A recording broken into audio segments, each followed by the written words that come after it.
बिस्मिल्लाहिर्रहमानिर्रहीम। अस्सलामुअलैकुम। Welcome to as novels इन। कैसे हैं आप सब? उम्मीद है खैरियत से होंगे। आज जो कहानी मैं आपके लिए लाई हूँ वो एक शॉर्ट स्टोरी है। स्टोरी का नाम है शीशे दिल के और इसे तहरीर किया है नाज़मा अनवर ने। तो आइए शुरू करते हैं। नादिया बेटी, अम्मी ने मोहब्बत से आवाज दी। जी अम्मी। वो गीले बालों को झटकती हुई बाहर निकली। बेटी, बाहर घंटी बज रही है, कौन आया है? जी देखती हूँ। वो बाहर की तरफ लपकी तो अचानक तौलिया बालों के नीचे से गिर गया। वो बौखलाकर पीछे मुड़ी। बेल बजती जा रही थी। कौन मनहूस है? वो चिल्लाई, फिर तड़प कर दरवाजा खोला और घबरा कर पीछे हो गई। दो शरबती आंखें उसे बेबाकी से घूरने लगी। कौन है आप? वो बड़ी खुद एतमादी से बोली। मैं जहूर साहब की बेटी हूँ, किससे मिलना है आपको? जनाब आपसे, जवाब बरजुस्तगी से दिया गया। तमीज नहीं है आपको? वो फुनकारी। वो क्या होती है? शरारत भरी आवाज गूंजी। बकवास बंद करें आप। फिर जलकर दरवाजा बंद कर दिया। कांच की गुड़िया। शरारत भरी निगाहों से अजनबी ने देखा,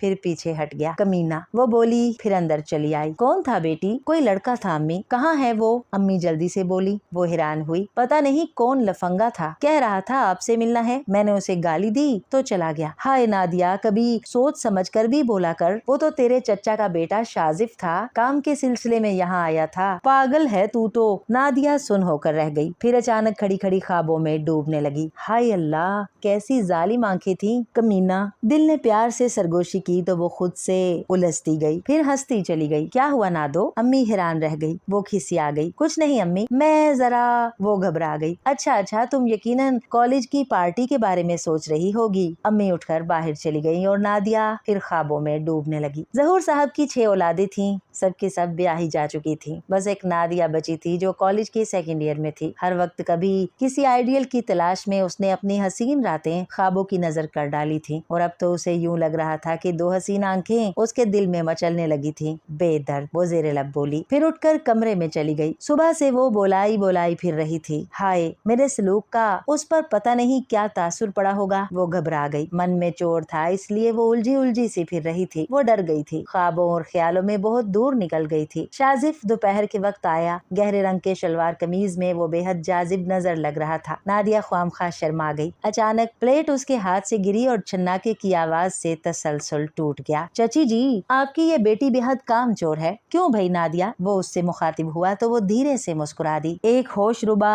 दिल नवाज मुस्कुराहट उसकी तरफ उछाली, मगर वो न जाने किस टॉपिक पर अब्बा से महवे गुफ्तगू था। बीबी ऐसी कोई बात नहीं। क्या हुआ? नादिया ने पूछ ही लिया। ख्वामखा उसका मन बातें करने को चाह रहा था। भाई शाजिफ, ज्यादती होगी, अम्मी ने डांटा। ओ नादिया, कल आप अपनी भाभी का इस्तकबाल करने के लिए तैयार रहें। भाभी? छन छन सारे ख्वाब एक फरेब ज़दा तस्वुर की मानिंद टूट टूट कर बिखर गए और वो फटी फटी निगाहों से शाजिफ को देख रही थी, जो कि एक अदद प्यारी सी बीवी का शोहर होने के अलावा एक अदद बच्चे का बाप भी था। नादिया चुपके से उठी। उसका मन अपने ख्वाबों की तजलील पर बुरी तरह से रो उठा था। आहिस्ता से उसने शेल्फ में रखे हुए नावल उठाए और बेरहमी से नोच डाले, क्योंकि उन्हीं ने उसे ख्वाबों की दुनिया में मस्त रहना सिखाया था और आज इतना बड़ा फरेब उसे हासिल हुआ था कि वो अपना दुख दर्द किसी को भी ना सुना सकती थी। डियर लिसनर्स, उम्मीद है आपको ये शॉर्ट स्टोरी पसंद आई होगी। अपनी पसंदीदगी के इजहार के लिए लाइक बटन को प्रेस कीजिए और चैनल को लाजमी सब्सक्राइब कीजिए। शुक्रिया।